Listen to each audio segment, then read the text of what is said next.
Good morning. My name is Regina, and I will be your conference operator today.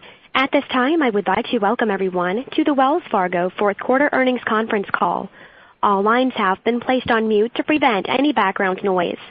After the speaker's remarks, there will be a question and answer session. If you would like to ask a question during this time, simply press star, then the number 1 on your telephone keypad. If you would like to withdraw your question, press the pound key. I would now like to turn the call over to John Campbell, Director of Investor Relations. Sir, you may begin the conference. Thank you, Regina. Good morning, everyone. Thank you for joining our call today, where our CEO and President, Tim Sloan, and our CFO, John Shrewsbury, will discuss fourth quarter results and answer your questions. This call is being recorded. Before we get started, I would like to remind you that our fourth quarter earnings release and quarterly supplement are available on our website at wellsfargo.com. I'd also like to caution you that we may make forward-looking statements during today's call that are subject to risks and uncertainties. Factors that may cause actual results to differ materially from expectations are detailed in our SEC filings, including the Form 8-K filed today containing our earnings release and quarterly supplement. Information about any non-GAAP financial measures referenced, including a reconciliation of those measures to GAAP measures, can be found in our SEC filings, in the earnings release, and in the quarterly supplement available on our website. I will now turn the call over to our CEO and President, Tim Sloan. Thank you, John. Good morning, and thank you all for joining us today. 2018 was a year of continued transformation at Wells Fargo. We added impressive new leaders to our team, introduced new products and services for our customers, fundamentally improved risk management, invested billions of dollars in technology and innovation, and substantially increased our capital return to shareholders. At the same time, we earned $22.4 billion and $4.28 per diluted common share in 2018, the highest earnings per share in the company's history. While we face challenges, I'm so proud of the hard work and the perseverance of our team members. I'm going to highlight some of our accomplishments in 2018 on each of our 6 goals, starting with our goal to provide exceptional customer service and advice. We sent an average of more than 37 million monthly zero balance and customer-specific balance alerts and helped over 2.3 million customers avoid overdraft charges through Overdraft Rewind in 2018. While these customer-friendly initiatives lowered our revenue, they are consistent with our vision of helping our customers succeed financially and building long-term relationships. We also implemented fee waivers for customers affected by natural disasters, including the California wildfires and East Coast hurricanes. And most recently, we are supporting customers who are affected by the ongoing government shutdown through fee reversals and other assistance to those who are having difficulties making loan payments. In addition, we've made changes to better serve our customers in our branches as we have focused on conversations aimed at helping to better understand their financial needs. These improvements were reflected in both our customer loyalty and overall satisfaction, with most recent visit branch survey scores reaching a 24-month high in December. As part of our focus on team member engagement, we increased pay for entry-level team members in the U.S. and granted restricted stock rights to approximately 250,000 team members, which helps connect their success to what's important to our shareholders. Our voluntary team member attrition improved to its lowest level in 6 years in 2018, and we continued to attract new team members from outside the company, including our most recently announced head of technology, Saul Van Burden, who will join us and join our operating committee and will report to me in April. Our progress on our goal of being a leader in innovation was demonstrated by launching many customer-focused products and services in 2018, including our online mortgage application, with 30% of all retail applications done online in December. Our CEO Mobile for wholesale customers, with half of the users now using biometrics to authenticate. Control Tower, with more than 90% of debit card on-off requests now handled digitally. Propel, one of the most compelling no annual fee rewards cards in the industry, and most recently, a 7-state pilot of Greenhouse, a mobile-first banking account app with innovative cash management functionality. Leadership in corporate citizenship is one of the 6 goals because we believe Wells Fargo should play a role in building stronger communities. In 2018, we exceeded our target of donating $400 million to communities across the country, up more than 40% from a year ago, making us one of the top corporate givers in the U.S. A recent example is our Holiday Food Bank program, which in partnership with our customers and team members provided over 50 million meals to those in need. Our goal of delivering long-term shareholder value was demonstrated by returning $25.8 billion to shareholders in 2018, up 78% from 2017. Last year, we also established dollar targets for non-interest expense for 2018, 2019, and 2020 to help our shareholders better follow the progress we're making to become more efficient.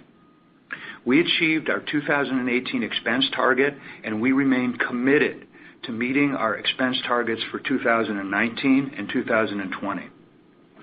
I'll now turn to risk management and an update on the asset cap, which is part of the consent order we entered into with the Federal Reserve Board in February of last year. There are 2 parts to the consent order: governance and oversight, and compliance and operational risk management. We've made meaningful progress on both. We have hired new leaders in key roles, including our new Chief Risk Officer, Chief Compliance Officer, Head of Regulatory Relations, and Chief Operational Risk Officer, and our corporate risk management team members grew by approximately 1,300 or 15% in 2018. We invested $1.8 billion on important initiatives as part of our technology expense on cyber, data, and risk management. We introduced our risk management framework, which we described in our third quarter 10-Q, which fundamentally transforms how we manage risk throughout the organization in a comprehensive, integrated, and consistent manner, and involves team members throughout the company in every line of defense. We changed the composition of our board, including reconstituting several board committees and amending committee charters to sharpen focus and reduce duplication in the board's risk oversight. And we enhanced information flow and escalation of matters to the board, as well as the reporting and analysis provided to the board. We continue to have a constructive dialogue with the Federal Reserve on an ongoing basis to clarify expectations, receive feedback, and assess progress.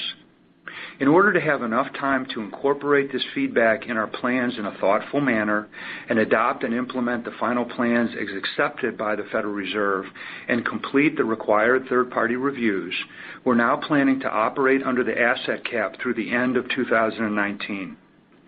Making the changes necessary to not only meet but to exceed regulatory expectation remains a top priority, as is continuing to serve our customers and help them succeed financially. We believe that we can achieve both of these priorities while we operate under the asset cap, and our growth in both loans and deposits in the fourth quarter demonstrated our ability to do so. When I assumed the CEO role, I took responsibility for addressing the retail sales practices issue while also pledging to examine every business at Wells Fargo. I assured all of our stakeholders that we would be transparent in our actions, and we've done that. Nearly all of the matters we have recently resolved reflect issues from our past, including the recently announced state attorneys general settlement last month. Regardless of when they occurred, these past matters need to be resolved in the present. The settlements we reached last year and the remediation we provided to customers reflects important progress on our goal to move Wells Fargo forward as quickly as possible while continuing to provide our customers with high-quality service and advice each and every day. Over the past 2 years, with the full support of our board of directors, we've undertaken a massive effort to transform Wells Fargo. In 2019, we will continue to build the most customer-focused, efficient, and innovative Wells Fargo ever. characterized by a strong financial foundation, a leading presence in markets we serve, focused growth within a strong risk management framework, operational excellence, and highly engaged team members. I'm confident we will succeed and that these efforts will result in an even better Wells Fargo for all of our stakeholders. John Shrewsbury will now discuss our financial results in more detail. Thank you, Tim, and good morning, everyone. We highlight our fourth quarter results on page 2, including earning $6.1 billion, or $1.21 per diluted common share, and an ROE of 12.89% and an ROTCE of 15.39%. We once again had strong credit quality and high levels of liquidity and capital.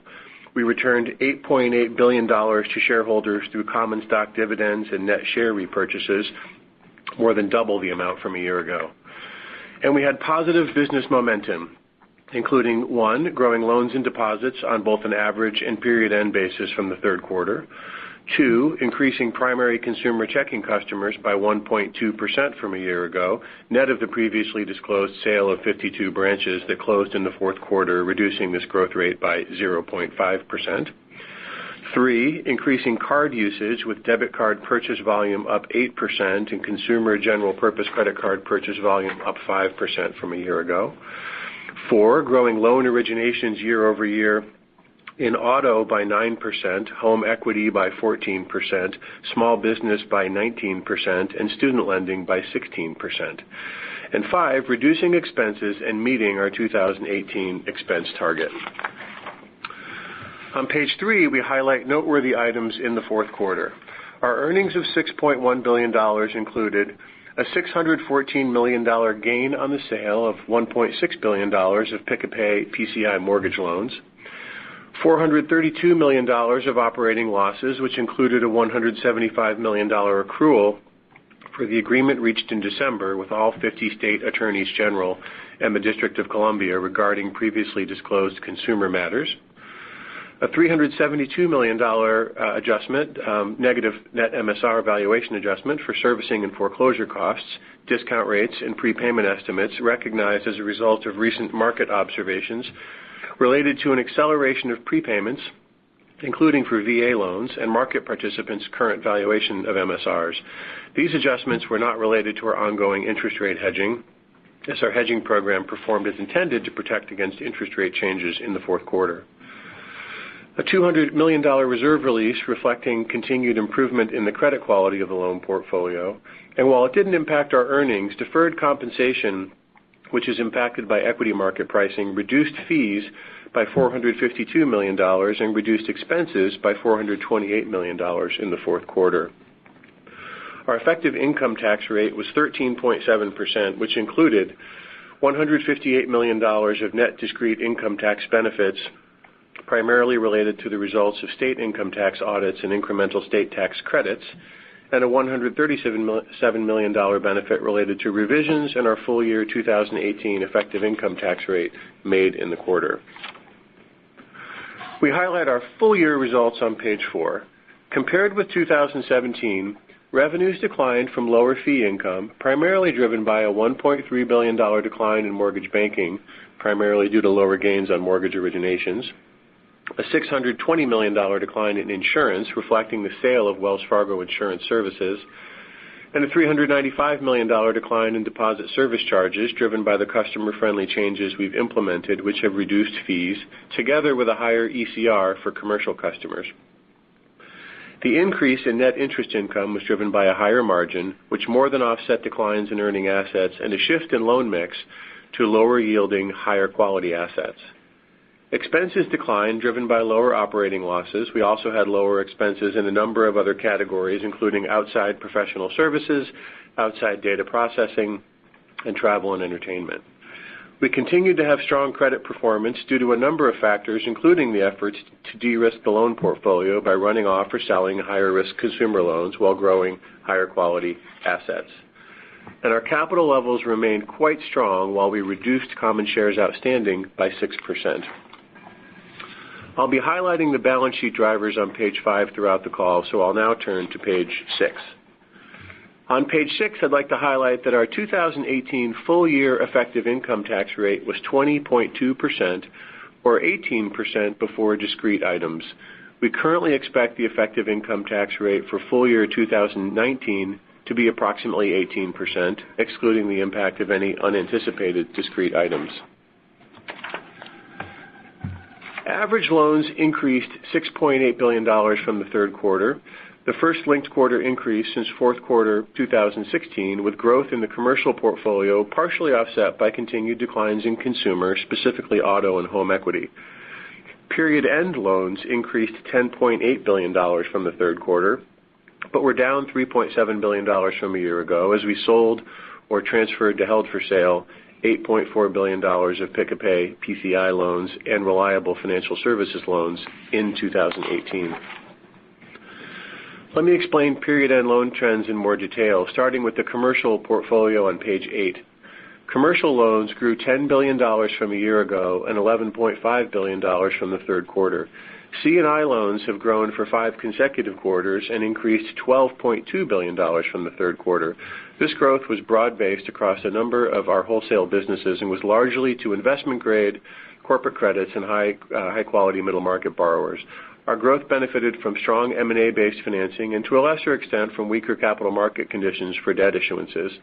Our pipelines suggest continued C&I growth in 2019, although not at the rate we've seen in the fourth quarter of 2018.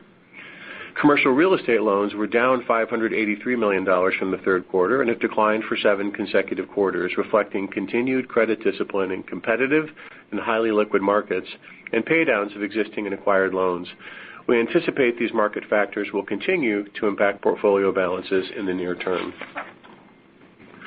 As we show on page 9, consumer loans declined $709 million from the third quarter and included the sale of $1.6 billion of pick-a-pay PCI mortgage loans in the fourth quarter. We had $4.9 billion of pick-a-pay PCI loans remaining at year-end. Despite the PCI loan sale, the first mortgage loan portfolio increased $792 million from the third quarter. We had $9.8 billion of non-conforming mortgage loan originations in the fourth quarter, excluding $562 million that were designated as held for sale in anticipation of future issuance of RMBS. Junior lien mortgage loans continued to decline as originations were more than offset by paydowns, primarily by loans originated prior to 2009. Credit card loans increased $1.2 billion from the third quarter, driven by seasonality as well as growth in active accounts, including the Propel card. Auto loan balances were down $1 billion from the third quarter due to expected continued runoff. Due to the sale of Reliable, auto originations were down 1% from the third quarter, but they were up 9% from a year ago, reflecting our focus on growing high-quality auto loans following the transformational changes we made to the business. We currently expect auto portfolio balances to begin growing by the middle of this year. Other revolving credit and installment loans declined $776 million from the third quarter, reflecting lower securities-based lending, student loans, and personal loans and lines. Average deposits declined $42.7 billion from a year ago, reflecting both lower wholesale banking deposits, including actions taken in the first half of the year to manage to the asset cap, and lower wealth and investment management deposits as customers allocated more cash to higher rate alternatives. Average deposits rose $2.5 billion from the third quarter as increases in wholesale banking deposits were partially offset by lower consumer and small business banking deposits, which included $1.8 billion of deposits associated with the sale of 52 branches at the end of November. On page 11, we show what has happened with deposit betas since the Fed started increasing rates in 2015. Our cumulative beta since the start of the cycle was 32%, and the cumulative beta over the past year was 38%, which was above the experience for the first 100 basis point increase in the Fed funds rate.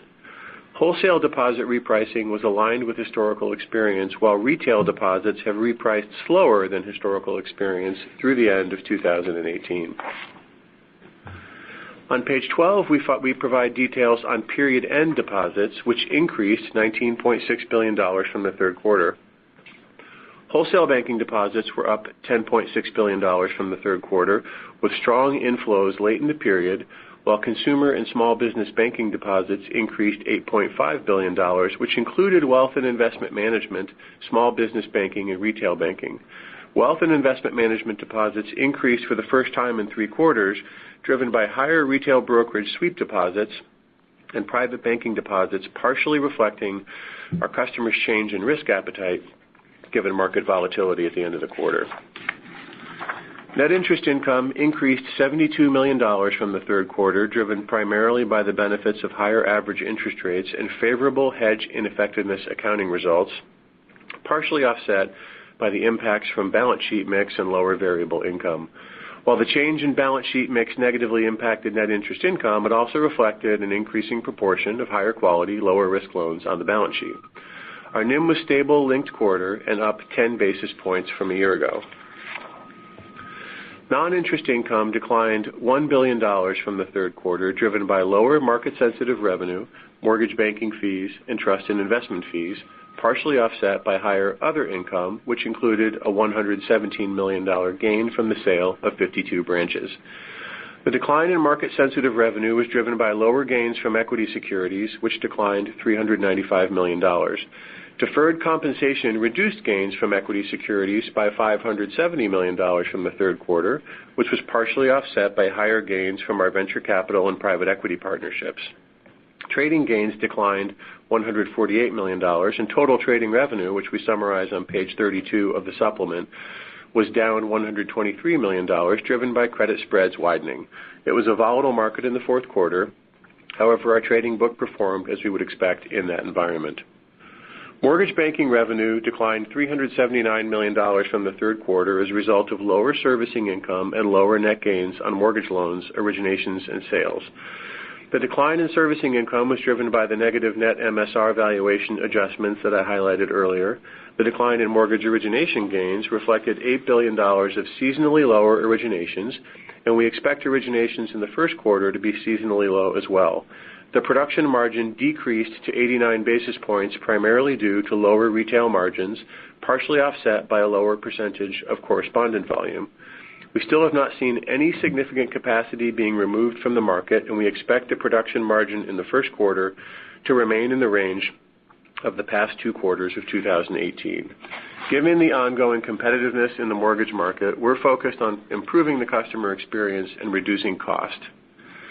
Trust and investment fees declined $111 million from the third quarter on lower investment banking results due to lower advisory equity and debt underwriting and lower asset-based fees from market valuations. Turning to expenses on page 15, expenses declined from both the third quarter and a year ago. I'll explain the drivers in more detail starting on page 16. Expenses were down $424 million, or 3% from the third quarter. The decline was driven by reduced compensation and benefits expense due to negative deferred compensation expense. Expenses also declined due to lower running the business non-discretionary expense, driven by lower FDIC expense following the completion of the FDIC special assessment. Also, operating losses declined, partially offset by a pension plan settlement expense in the fourth quarter. Of the categories where expenses increased, many are typically higher in the fourth quarter, including advertising and promotion, travel and entertainment, and outside professional services. As we show on page 17, expenses were down $3.5 billion from a year ago, driven by lower operating losses.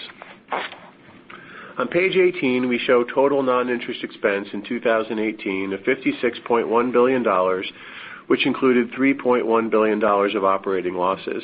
We met our 2018 expense target with $53.6 billion of non-interest expense, which excludes $2.5 billion of operating losses in excess of $600 million.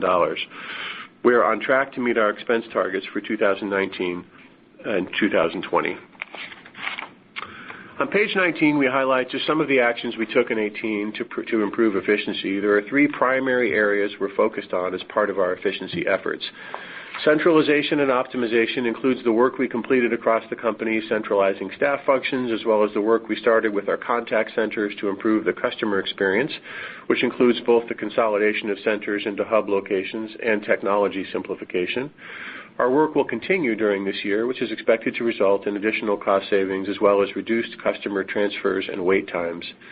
We've made significant changes in how we're running many of our consumer and wholesale businesses, including streamlining the retail mortgage sales organization, eliminating layers, and re-engineering the mortgage fulfillment process, which reduced home lending headcount by 5,000 in 2018.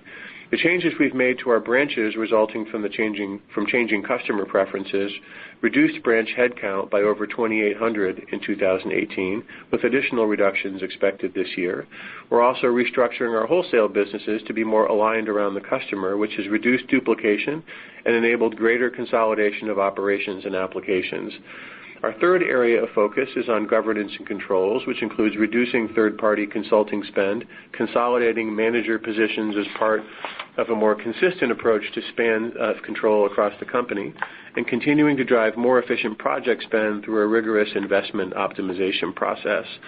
While we made meaningful progress on our efficiency in 2018, there are significant ongoing efforts being implemented across the company, reflecting changing customer preferences and our focus on efficiency. Our goal is to realize sustainable cost reductions through operational excellence, which is expected to reduce headcount by 5 to 10%, as we previously announced. Headcount reduction in 2018 included approximately 60% from voluntary team member attrition, and future reductions are also expected to come from a combination of voluntary attrition and displacement. Turning to our business segment starting on page 20, Community Banking earnings increased $353 million from the third quarter, driven by lower operating losses and income tax expense. On page 21, we provide updated Community Banking metrics. Teller and ATM transactions declined 5% from a year ago, reflecting continued customer migration to digital channels. As planned, we completed 300 branch consolidations in 2018 and sold 52 branches in the fourth quarter. At year-end, we had 29.2 million digital active customers, up 4% from a year ago, which includes mobile active customer growth of 7%. Primary consumer checking customers have grown year over year for 5 consecutive quarters, and growth in new checking customers continue to be driven by digital, with new checking customers acquired from the digital channel more than doubling from a year ago. On page 22, we highlight our strong growth in credit and debit card purchase volume. As Tim highlighted at the start of the call, both customer loyalty and overall satisfaction with most recent visit branch survey scores reached a 24-month high in December, with steady improvement over the past 6 months. Turning to page 23, Wholesale Banking earnings declined $180 million from the third quarter, driven by lower trading gains, investment banking fees, and other income, which was partially offset by higher loan fees and commercial real estate brokerage commissions. Wealth and Investment Management earnings declined $43 million from the third quarter. Volatility in the equity markets during the fourth quarter impacted results, but helped to drive period-end deposit growth. Also, as a reminder, retail brokerage advisory assets are priced at the beginning of the quarter, so fourth quarter results reflected the higher September 30th market valuations, and first quarter 2019 results will reflect the lower December 31st market valuations. Turning to page 25, we recognize that this credit cycle has lasted longer than most, and we remained vigilant regarding credit risk. However, we continued to have strong credit results with a net charge-off rate of 30 basis points in the fourth quarter.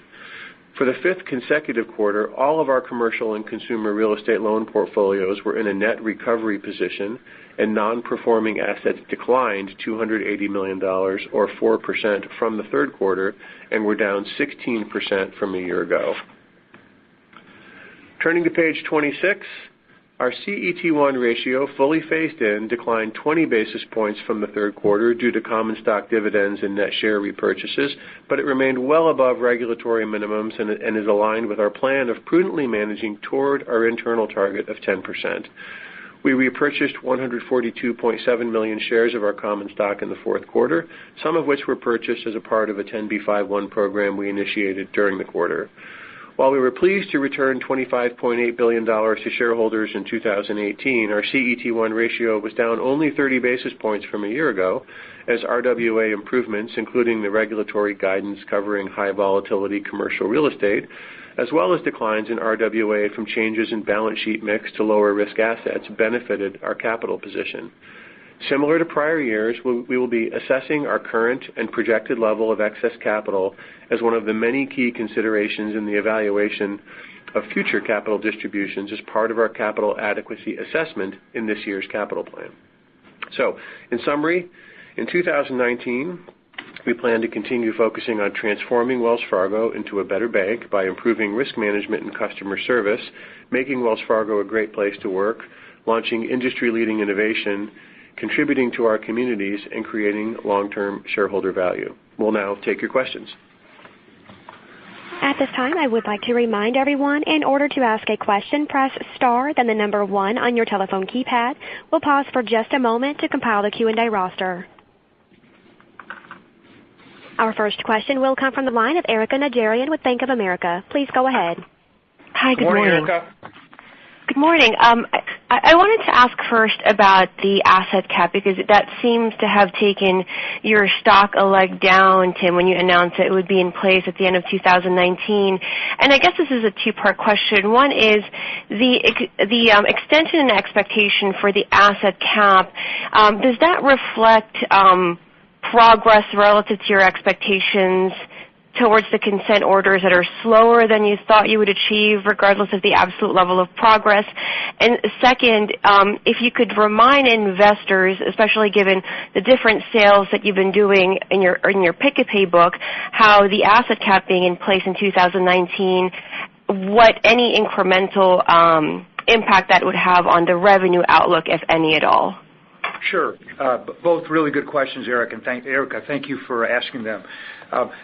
Let me just level set, right, in that a lot of the dialogue that we have with the Fed is covered by confidential supervisory information, so I want to be very careful in the feedback I'm providing. But I want to reiterate that we continue to have very frequent and constructive dialogue with the Fed, and we're both working towards the same goal, which is that we want to have best-in-class risk management, period.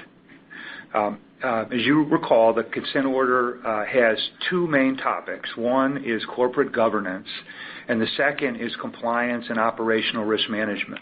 And each of these have multiple work streams behind them. The plans that we provided are very comprehensive, involve extensive documentation, which takes time to review and to process. So the feedback that we're getting from the Fed is very detailed, and the outlook we're providing uses the best judgment that we have in terms of how long the process will take. But at the same time, we're continuing to actively work and implement the new risk management framework. As I mentioned, we detailed that in our third quarter 10-Q, and as well as incorporating the input that we're getting back from the Fed along the way. And from my perspective, we're making good progress. It's just taking a little bit longer than what we had originally anticipated. But to your second question, I think the fourth quarter results reinforce our ability, particularly when you look at loan growth, right? And you net out the impact of the legacy loan portfolios, for example, in Pick-a-Pay from the asset sales, or the decline in the pre-2009 home equity portfolio. But when you factor that out, what you saw is our ability to serve our customers by providing them credit. You saw our deposit growth continue. And so our view is that we're going to be able to operate under the asset cap, meet and exceed the expectations of the Federal Reserve as it relates to our requirements under the asset cap, and serve our customers. Because, again, we're in complete agreement with the Fed about what needs to be done, and we're in the midst of implementing that. So we're making progress. It's just happening a little bit slower than we had originally anticipated, but we'll get there. Thank you for that. My second question has to do with the expense outlook relative to the revenue outlook, which seems to be downgraded by the market for banks in general. So if we are at a Fed pause or a stop as of December, I'm wondering if there would be any more flex in the expenses beyond what we've been given on an absolute basis, particularly as the market is getting a little bit more downbeat about market-sensitive revenues. Sure. So let me start, and then John can jump in. I think first, we were really pleased to be able to achieve the expense targets that we promised you all last summer at Investor Day, right? And we want to reiterate today, and I hope you appreciated, you heard that from both John and me, and I'll say it a third time, that our goal is to hit and achieve the expense targets that we provided you not only for this year but through 2020. Having said that, we certainly appreciate that the market is dynamic, right? The economy is dynamic. There's lots of change that are going on. And to the extent that that we see opportunities to take additional or make additional expense saves, we're going to go ahead and do that. That may be generated by the fact that we see the opportunities or if revenues might be a little bit lower. But when we look at the economy today and we look at our performance for the fourth quarter, right, we feel cautiously optimistic about 2019. Right? So, again, I think that our goal is to meet the expectations that we set for you as it relates to expenses for 2019 and 20. If we need to do more, of course, we'll go ahead and do that. John, I don't know if you want to provide any more detail. If there are specific areas of the business that, because of something that's happening more broadly, are not living up to expectations, then we would focus in on that and take the appropriate action to make sure that we were right-sized for what the medium to long-term opportunity is. But there is as you'll appreciate, there's a list of literally hundreds of items that are underway to deliver the results that we're promising, and people are working hard to deliver that. Everything should be on the table, but there's a lot to do just to deliver against what we've promised. If, as you described, there is a certain business or a certain area, a certain sector of our business that's incrementally underperforming because of something that's different in 2019 or 20 than what we anticipate today, then we would take the appropriate action. And one last question to slip in there. We asked this of your peers this morning. As we think about the Fed on pause, how should we think about the net interest income trajectory for 2019? Yeah, so Fed on pause, if it's true, is part of it. I think every dealer I've looked at has two rate increases built into their forecast for 2019, so we'll see whether that happens or not. But just as important from my perspective is what happens to the long end of the curve, because it's come rallying back down, and that is critical just because of the magnitude of our collective investment portfolios and reinvestment requirements. That'll make a difference.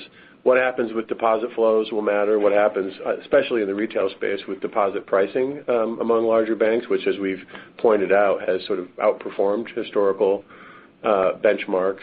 And then what the appetite is for loan growth. We saw great loan growth in the fourth quarter. Some of it, I think, was either seasonal or reflecting what was going on in markets in the fourth quarter, which caused people to turn to their banks even more than they otherwise would have.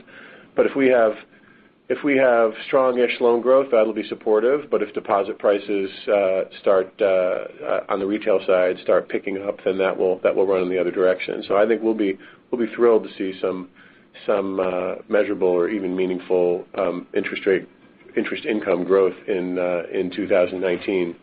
But a lot has to happen for that to work out. Got it. Thank you. Your next question comes from the line of John McDonald with Bernstein. Please go ahead. Morning, John. Hi, good morning, guys. John, wanted to just follow up on Erica's last question there. So any change to your NII sensitivity that's occurred, if you could give us an update there? And I guess at the current level of deposit beta, do you see a modest benefit still from a hike? And then, if you don't see a hike, is it really just come down to the loan growth and what, in a quarter where there's no rate hike, does NIM kind of trend flattish? Yeah, so we're still in the middle of we've actually taken some actions to remain in the middle of our forecasted guidance for interest rate sensitivity. And to the extent that there are no hikes, then in my mind, the big question is, well, what happens with the catch-up from prior hikes and deposit costs? So, if the market, if big banks in particular, but if the market starts edging up what they're paying for deposits with Fed funds not moving, with assets not repricing up at the same time, then that would have a compressing outcome.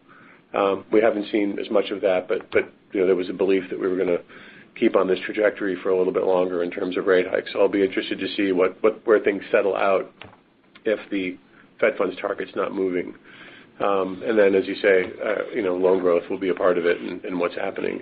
If the absence of hikes is a reflection of things slowing down, then you might expect to see that in loan growth as well, although we didn't see it in the fourth quarter. And then, as I mentioned to Erica, don't discount the importance of what's going on with long rates, because the curve has been flattening while short rates have been coming up, especially in the fourth quarter when we came crashing down well below 3%. And that really contributes on all of this incremental liquidity that keeps getting reinvested. If it's getting reinvested 50 basis points below where it might have been or where you might have thought it was at the beginning of December, then that has an impact also.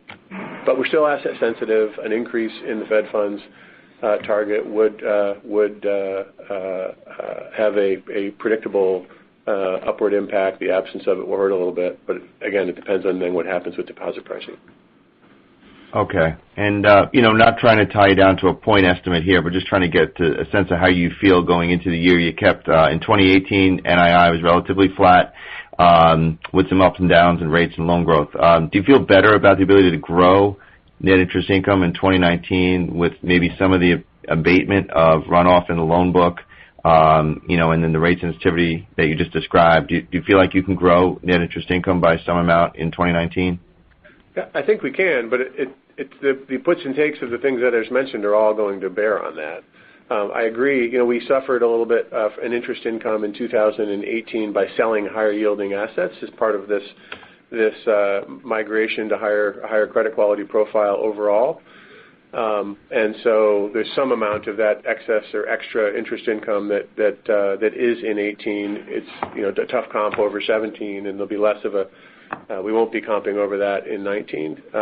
But I think it has more to do with what happens with the general level of loan growth and what happens to deposit pricing. Yeah, John, just to reemphasize a point, and that is that I think we feel very good about our ability to impact net interest income in terms of what we can control, which is our ability to grow deposits, our ability to provide good service, to grow the number of primary checking account relationships, our ability to grow loans, and as John pointed out, the lessening impact of the legacy portfolios or, for example, the credit decisions and the transformation that we made in our auto business, which John pointed out. It's what we don't control, which is where the short end of the curve is going to be and the long end of the curve and what the slope is going to be, that is more of a question mark. But in terms of our ability to serve our customers and to provide them credit and grow deposits, we feel good about that. Okay, thanks.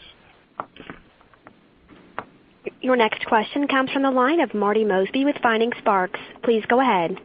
Marty, good morning, Marty. Good morning. Thanks for taking the question. I wanted to touch base with you because talking about revenues, but yet really the two catalysts for the improvement in profitability that you outlined last summer were really the ability to deploy capital and the ability to bring your expenses back in line with what you would think your long-term kind of normalized level would be. You're making progress on the expenses, and you're continuing to, kind of push towards the goal that you had. On the capital side, in that last slide that you have here, you're talking about your Tier 1 common ratio. And all I was wanting to make sure is that as we're looking at that and we're thinking of eventually getting to CECL incorporation, going from 11.7 down to 10, are you already kind of mentally at least got an estimate that says, okay, well, we have to reallocate a certain amount for this accounting principle? Or how would you think about that between the 170 basis points between those two numbers? Yeah, actually, there's been a couple of opportunities over the last year as CECL's been coming into clearer focus, as well as what the stress capital buffer will mean when it's fully implemented. And it's caused us to say that the 10%, which is our current stated target, probably has a bias slightly to the upside when those two things are fully understood, especially in the stressed context. there's sort of CECL and business as usual, and then there's the impact of CECL and stress testing, which is not fully understood yet. But it's our guess that before we get to 10%, there's a likelihood that we readjust that target to be slightly higher than 10%. I'm not sure if that's 10 and a quarter or 10 and 3/8 or whatever the right number is, but we'll know more as stress capital buffer is really finally understood, and as CECL on its own and CECL in stress are fully understood. At the moment, in business as usual, the impact of CECL would not require any massive reallocation of our capital. It may cause us to think a little bit differently about loan structures or loan pricing for certain types of particularly longer dated things, and maybe even more particularly on the consumer side. But from a capital allocation process, outside of its impact and stress, which is not yet fully understood, it's hard to be more specific than that.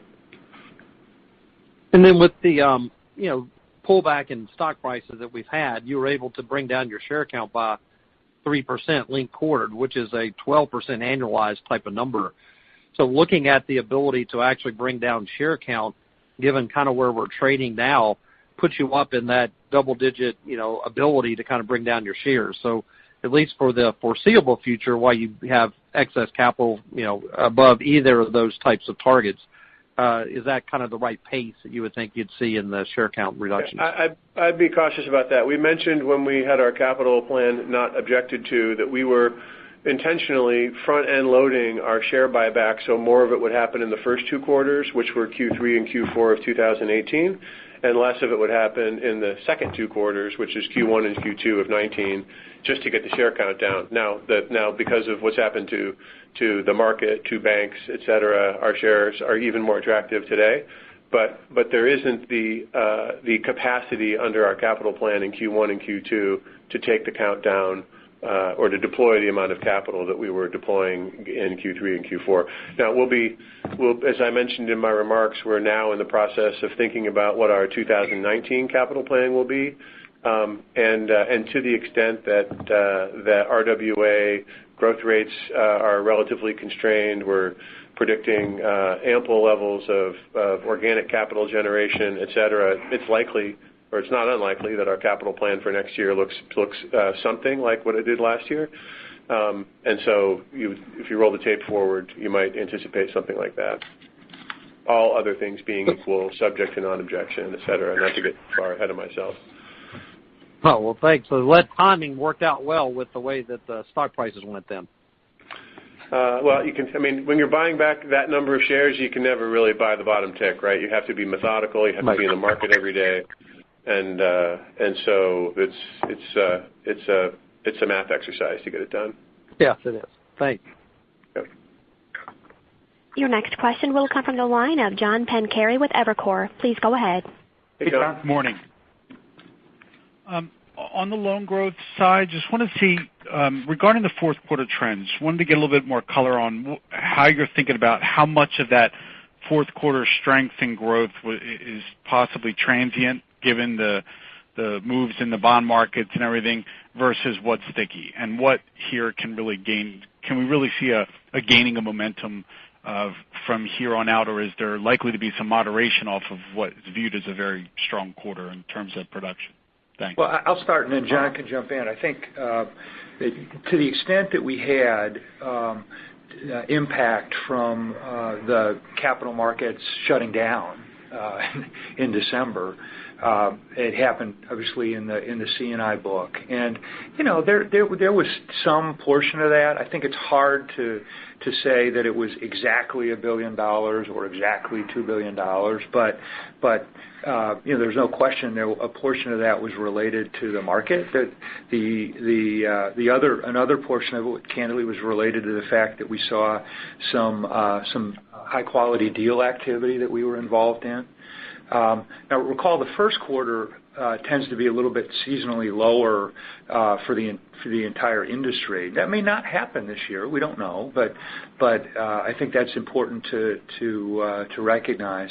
On the consumer side, obviously there was no impact. So the consumer growth that we saw really across the board, when you think about it, with the exception of the slight pullback we had in auto because of the sale of Reliable was actually pretty good. So, I think we continue to be optimistic about our ability to grow loans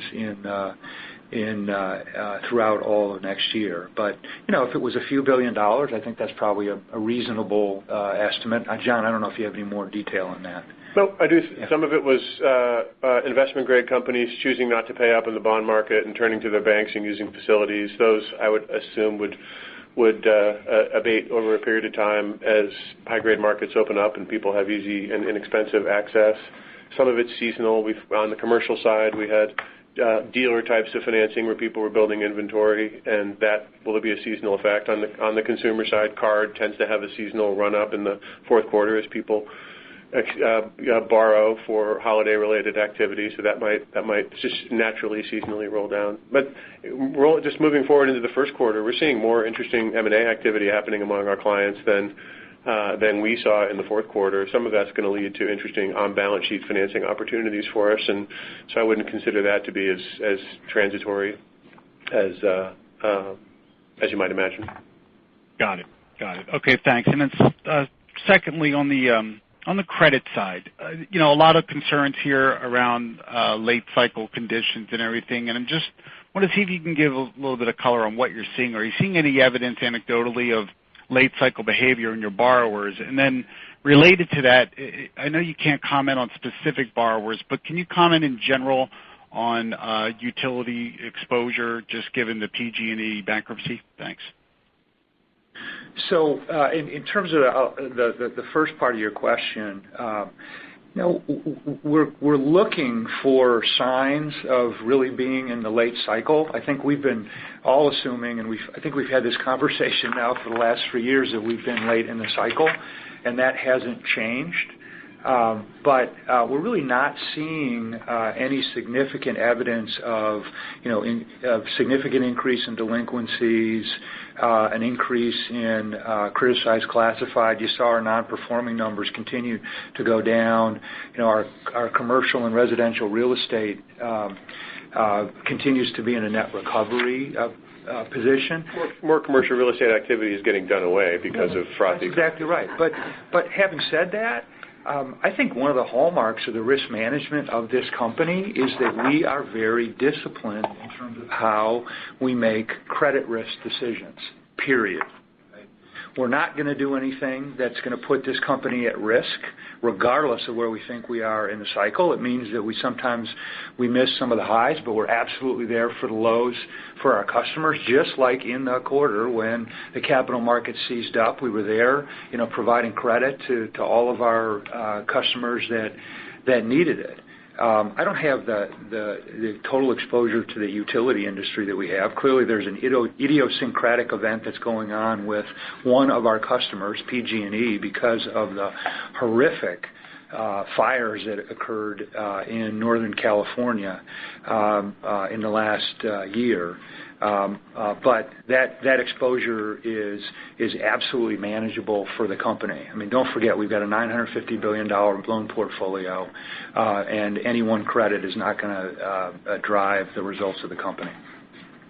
Right. Okay. Thank you. Your next question comes from the line of Matthew O'Connor with Deutsche Bank. Please go ahead. Hey, Matt. Hey, Matt. Good morning.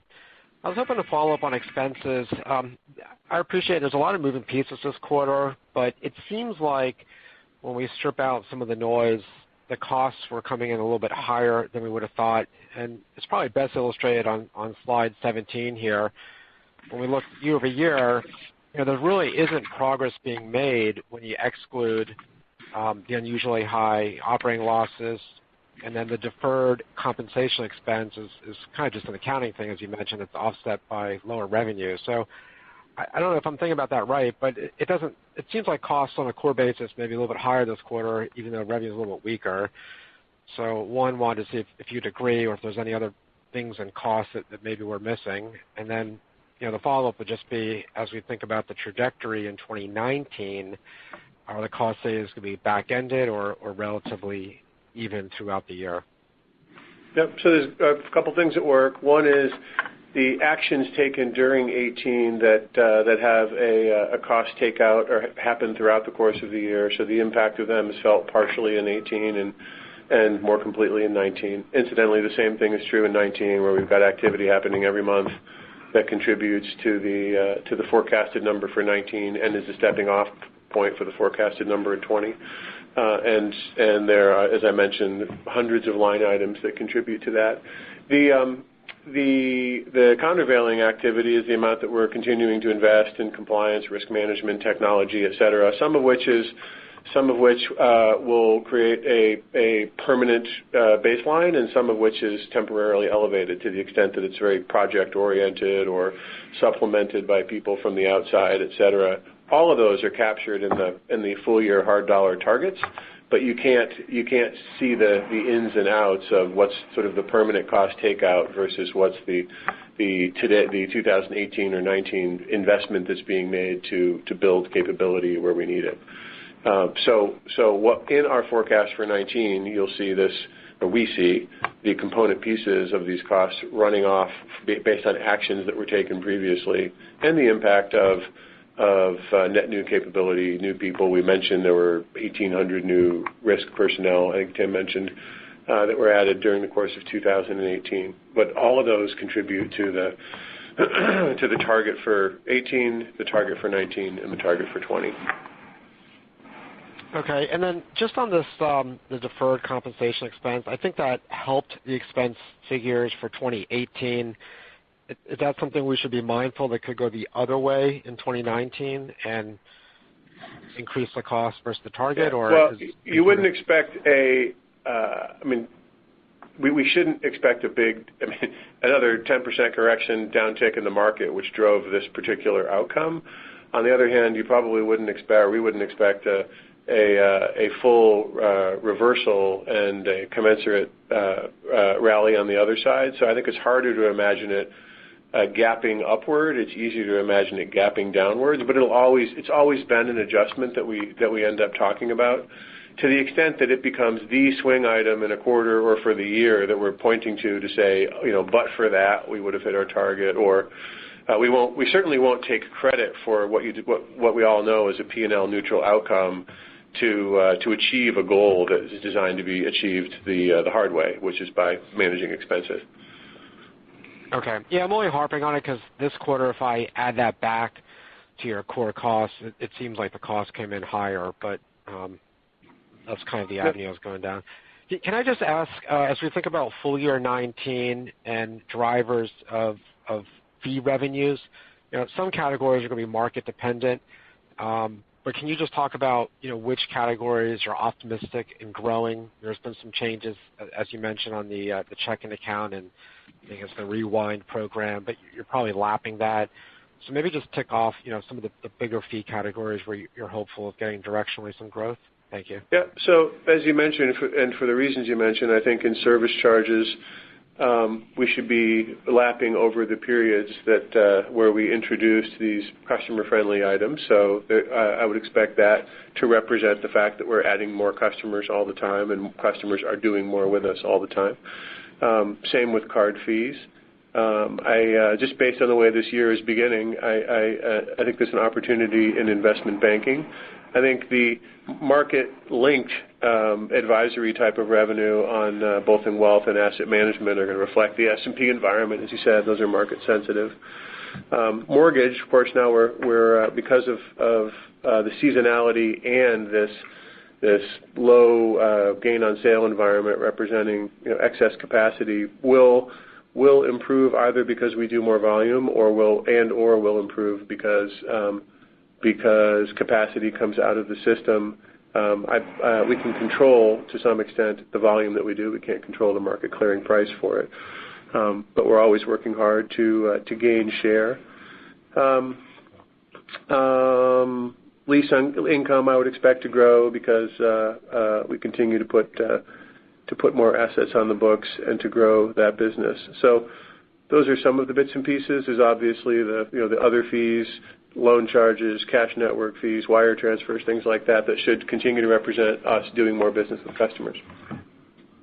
Yeah, Matt, Okay, the big question mark is mortgage, right? It's about capacity and the size of the market. We've seen ups and downs in the mortgage business for the decades that we've been the leader in it. We'll get through this. There's no question about it. But I just want to reemphasize John's point, and that is that we have got to operate that business. And I think Michael DeVito and Mary Mack are doing a great job in doing that. We've got to operate that business for the environment we're in. So, given the environment we're in, as John mentioned in his comments, we've got to continue to grow our share with our customer base by providing better service, which the folks are really focused on, and then by reducing costs, period. Right? We believe we're going to make progress in that environment. But again, as it relates to gain on sale margins, that's really going to be a function of capacity in the market. Okay, thank you very much. Welcome. Your next question comes from the line of Brian Kleinhansel with KBW. Please go ahead. Hey, Brian. Hey, good morning. A couple questions again on the expenses, but is there a way to kind of flesh out the numbers with regards to what was showing up in the other? I know you called out that there was a pension settlement in there. You also called out that there was lease impairment in there, but can you put some actual numbers around those items? Yeah, the sum of the two of them were probably $220 million. That's helpful. Okay.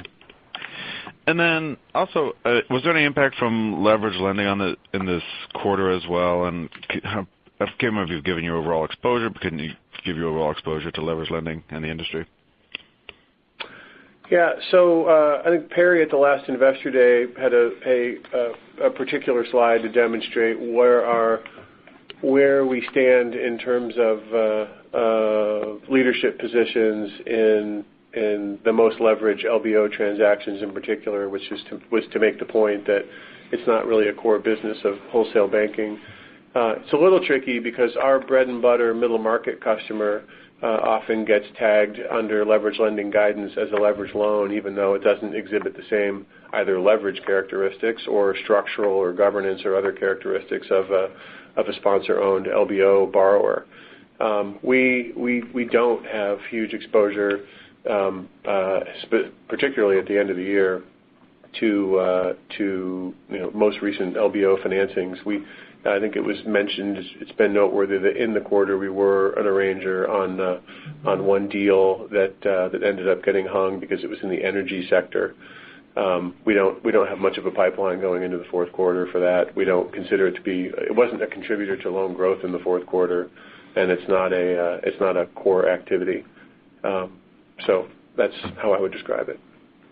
Great, thanks. Yeah. Your next question comes from the line of Gerard Cassidy with RBC. Please go ahead. Morning, Gerard. Morning, guys. Hi.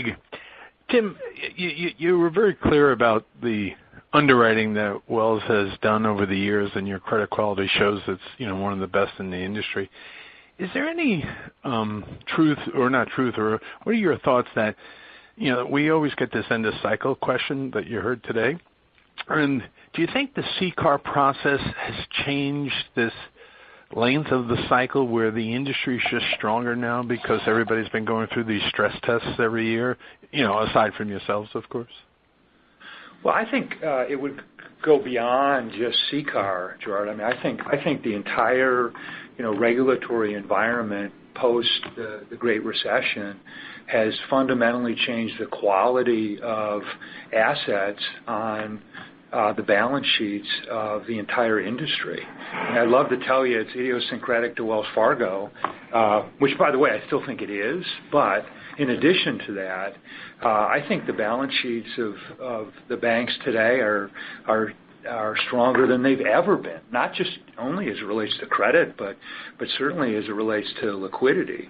And there's no question that we take into consideration the the new regulatory environment we're in, the rules, the regulations, whether it's CCAR or not, in terms of how we think about operating the company. But in terms of how we fundamentally manage credit, it really hasn't impacted how we fundamentally manage credit, which is in a very disciplined way. But overall, there's no question it has. Yeah, I would be specific. Leverage lending guidance has changed the behavior of large banks, Good point, John. and frankly, that's good for us. It's brought the industry closer to where we were already operating. And on the consumer side, if you give credence to the notion that putting low quality mortgages on the books of banks was a proximate cause of their demise, or at least their credit woes, we've seen plenty of examples of that. Those loans don't exist any longer, and that's more Dodd-Frank, I would say, than it is CCAR. But this complex web of incremental regulation has really strengthened the balance sheets of banks. Asset quality is better, capital levels are better, liquidity is better, and the system benefits, I think, from that, without a doubt. And John, to follow up on what you pointed out on the leverage loan side, on the regulatory front, what are you guys looking at for indirect or unintended consequences of these loans being outside the banking system, but how they may revert back and impact some of your customers? Yep. So sort of at least two ways. One is we are a participant in financing some non-banks. This has been a topic of conversation on our calls before. And so thinking about that, we did it before the last crisis, and we've done it since. And we're very cautious about how we select customers, how we underwrite the credit that they're extending, and the magnitude of the haircut that we require to protect our own advances. So we're very familiar with what's going on. We're also an investor, a CLO AAA investor, and were before the last crisis and have been today. And we think with the way loans are being originated, the way those deals are structured, and our understanding and stressing of them, that's good risk return for Wells Fargo. With respect to the impact that it has on customers, we don't have as customers a lot of middle market LBO candidates. We do have sponsors as customers and other asset managers. And as it relates to our core, the core wholesale middle market customer, they tend not to be a borrower of those other entities. And so I think that as Tim said, our willingness to stand ready to lend directly to people with whom we have a relationship that we understand when these other sources of liquidity go away will be something that we're probably taking advantage of in the event that we hit the end of this cycle. This was certainly true 10 years ago, and it might look similar this time. And then just lastly, you mentioned the pick-a-pay portfolio, I think, is about $4.9 billion. You've had success, obviously, in selling that off and reporting gains. Should we expect over 2019 the remainder of that portfolio will be sold, or is that something you plan to hold on to? Yeah, there's some piece of it that's probably unsaleable, but if market conditions persist, it's my sense is that we'll probably continue to do a little bit more. It's opportunistic, it's discretionary, it doesn't have to happen, but those are loans with loan structures and even borrowers who are a click riskier than the loans that we're making today in the ordinary course. And when this cycle does end, those are the loans that are probably going to have a higher default rate. And to the extent that we can find the right buyer for those at prices that make sense, that will de-risk us from an operational risk perspective when that time comes, because there will be more defaults. Great, as always. Appreciate the color. Thank you. Yep, thank you. Thanks, Gerard. Your next question comes from the line of Ken Usdin with Jefferies. Please go ahead. Morning, Ken. Hey, good morning, guys. Hey, if I could just ask you quickly, just on the commercial lending front again, I heard the points about, the markets and the big corporate loans, and that's showing up, in everybody's results so far. But can you guys just take us kind of through some of the commercial segments and just give us that sense of, are you seeing the underlying, business expansion move through, middle market, small business? Just what's like the color you're getting from the field as you kind of look to that underlying, outside of these kind of big credits that have been clearly showing up at the industry level? I think the short answer is yes, but it's to your point, it really is a function of which business that you're referring to. So, for example, the bread and butter middle market kind of commercial banking business that we're a leader in, we saw some nice growth in the quarter. We highlighted the small business loan growth year over year. It was in the mid-teens. I think originations. I'm sorry. Good point. Originations. Now, to some extent, that's a bit idiosyncratic to us, just because we're seeing an improvement in referrals from the branches based upon all the work that we've done with the team there. But again, I think that's indicative that was pretty strong. Now, having said that, as John pointed out, we saw some seasonality in our equipment finance business. We saw some seasonality in the businesses where we finance dealers or retailers in the growth, in the expectation of what's going to happen over the holidays and the like. But I would say overall, we're seeing steady growth in the areas that you're referring to. And in that context of the back to banks a little bit, can you also just comment what you're seeing then on the pricing side? Have there been any changes to the ability to get a little price back in that regard, or is it just still tough out there, with all the competition and still pretty good liquidity? Yeah, it's still competitive out there. I mean, there's no question about that. I think that it's most competitive when you have a transaction size in which you have not only a large bank competing, you have a medium-sized bank competing, and you have a small bank, and then throw in a non-bank just for ducks, and all of a sudden it can be pretty competitive. I think in particular it's very competitive where any of us are trying to work to maintain a long-term relationship.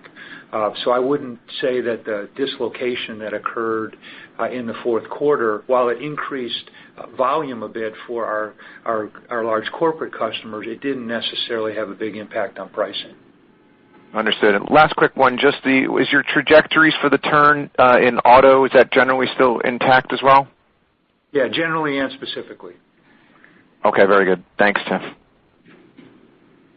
Your next question will come from the line of Kevin Barker with Piper Jaffray. Please go ahead. Hey, Kevin. Good morning. Good morning. Just a quick question on the equity gains and losses. I mean, obviously we've seen quite a bit of dislocation in the high yield market, and the last time that occurred, maybe not on the scale that we saw back then, but in 2016, the private equity gains and the equity gains in general were relatively low compared to previous years. Is your expectation that we may see a lull there if the market volatility continues in the high yield market? Not so much. I mean, what we're seeing from the portfolios of NEP and NVP is still that it's a better time to be a seller than an investor. Notwithstanding, I don't think there's that many, certainly none on NVP, and not even that many deals on the NEP side where things are getting sold to people who require high yield financing in order to make it work. Like another sponsor, for example. It's more often that they're selling something to a strategic who's got their other sources of financing. So I think that if we continue in this elevated level of asset prices generally with scarcity of interesting assets, then not to overpromise, but my sense is that we'll still be a realizer of gains throughout the course of 2019. Okay, and then just to follow up on some of your mortgage comments, you mentioned that you start to see maybe a little bit better comps or a little bit improvement in the overall mortgage market as capacity adjusts. Are you seeing signs that capacity is starting to adjust and that you're going to continue to see that improve throughout the year? Yeah. So importantly, my comments were hopeful, not being realized. Like that, we would expect if capacity comes out of the system because smaller players or less efficient players are not making any money, that there would be I'm not sure if it's a return to what gains used to be. There are people in the industry that seem to believe that things snap back to some equilibrium level over and over again, but this could be different. We haven't seen actual capacity come out. We've heard lots of stories about people who who are closer to capitulating, but it hasn't seemed to happen. And so as we said, we're focusing on the customer experience, focusing on taking cost out and trying to figure out how to make an attractive return in the environment that we're in. And then to the extent that the future unfolds the way I just described, then that'd be upside. But we're not there yet. Okay.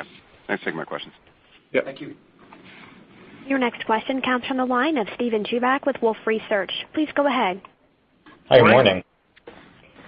So I was hoping to dig into some of the fee income trends that we saw in the quarter. It's certainly an area where there's been a lot of investor attention, but if I adjust for various special items in the quarter, it looks like we're starting with a jumping off point of about $8.5 billion or $34 billion annualized in fee income. I recognize it was a very tough quarter in terms of some of the market-sensitive businesses, and you spoke of some of the growth areas within 19, whether it be mortgage or lease income. But because you have some of those headwinds in the wealth side as well that you noted, I was hoping you could maybe frame what's the right jumping off point for fee income to start the year, and what do you believe is an achievable growth target for the remainder of 19? Well, that's an excellent question, but the stepping off point is the sum of the stories in each of the lines, and we really don't sort of wrap that up and put a single growth rate on it because there's so many things that are driven by different forces, whether it's, as you said, the S&P in the case of certain fee income lines, what's going on in the mortgage market, what our competitive positioning is, what the growth rate of customer growth is, account growth is, all of those things matter. For some of the reasons we described, the valuation adjustment to the MSR and then the deferred comp hedging program, I guess I would say that those are unlikely to recur in that way as we roll forward. And then I would adjust for what's happened in the S&P just as a proxy for the line items that are keyed on that. Now, some of those have repriced right through the fourth quarter, and some, as I mentioned, reprice after the fourth quarter. And so the impact of what happened in the fourth quarter won't be felt until the first quarter there. And then I would, it's reasonable. People will take different approaches to the trending of other things that just represent sort of the ongoing everyday accumulation of millions and millions of transactions, et cetera, or interactions with customers. And I think we'll all arrive at a slightly different starting off point. Definitely committed to working on each individual line and the drivers of it to be as growth oriented and frankly even expense oriented as we can in contributing to it. But there is no elegant way to just put a number on it. All right, fair enough. I appreciate all the color, John. And maybe just one follow-up for me on through the cycle loss guidance and expectations. Have to credit you guys for being one of the few banks to actually give any sort of guidance on through the cycle loss rate expectations. Admittedly, you've also cleansed the balance sheet. You've also significantly de-risked, selling down some pick-a-pay loans and other higher risk loans.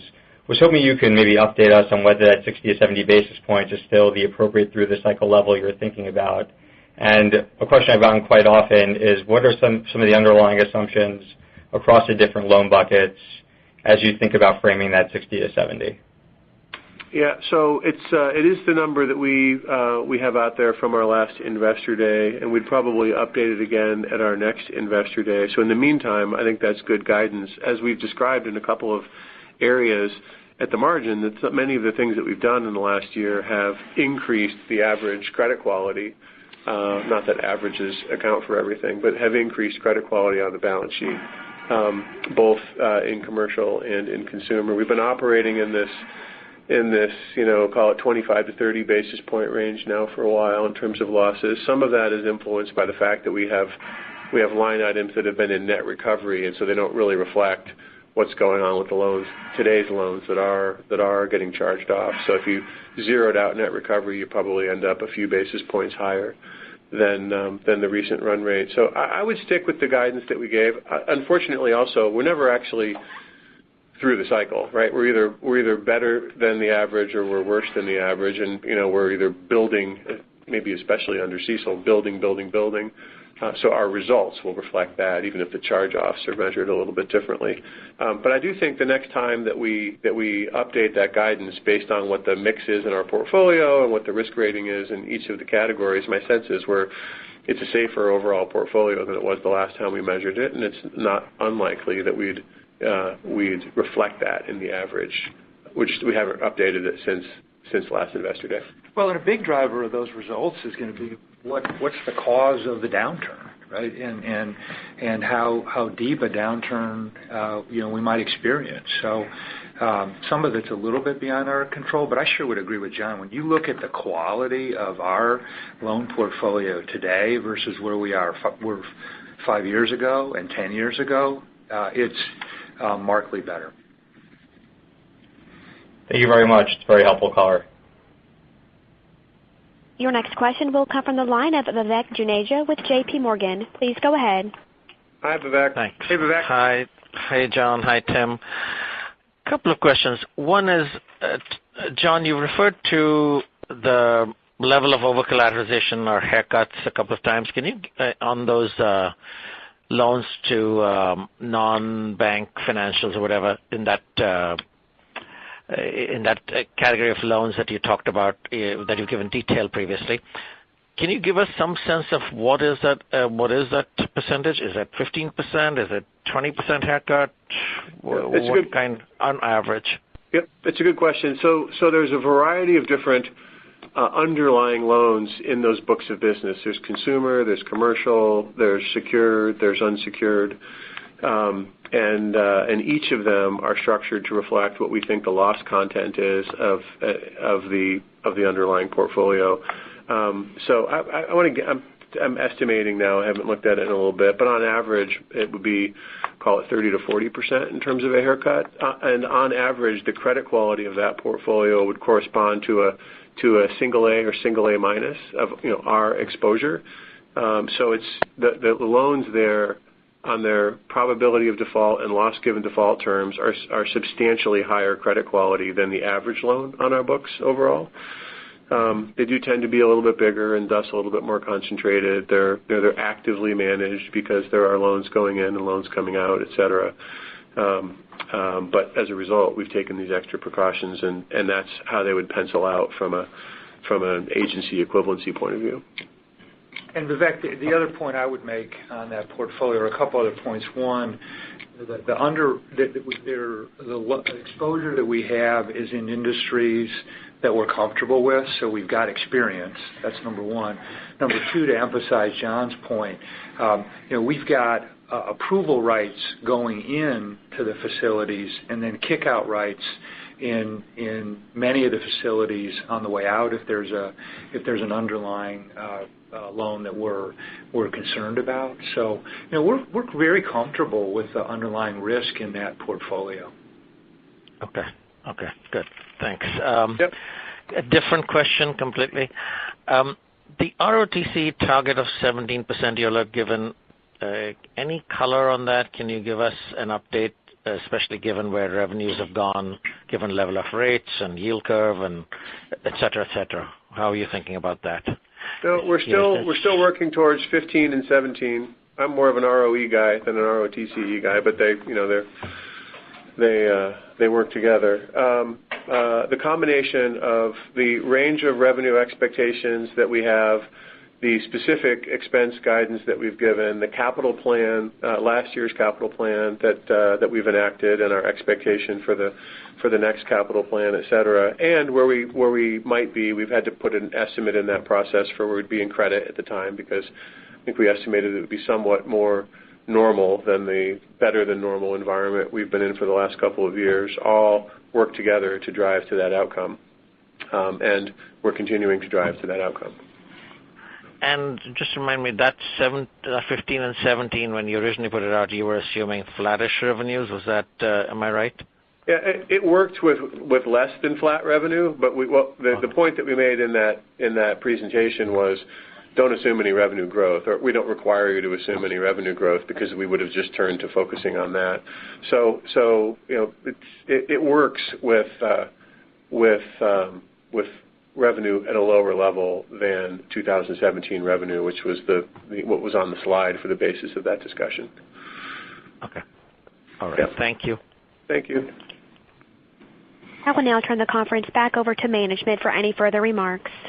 Great. Hey, I want to thank all of you for spending time with us today, and also want to thank our team members. As I mentioned at the beginning of my remarks, there's been a tremendous amount of hard work and effort to achieve not only the financial results, but from a long-term standpoint, the fundamental transformation that's going on at the company. So I want to thank them and also want to thank you for your time and your interest in the company. Have a great rest of the day. Ladies and gentlemen, this concludes today's conference. Thank you all for joining. You may now disconnect.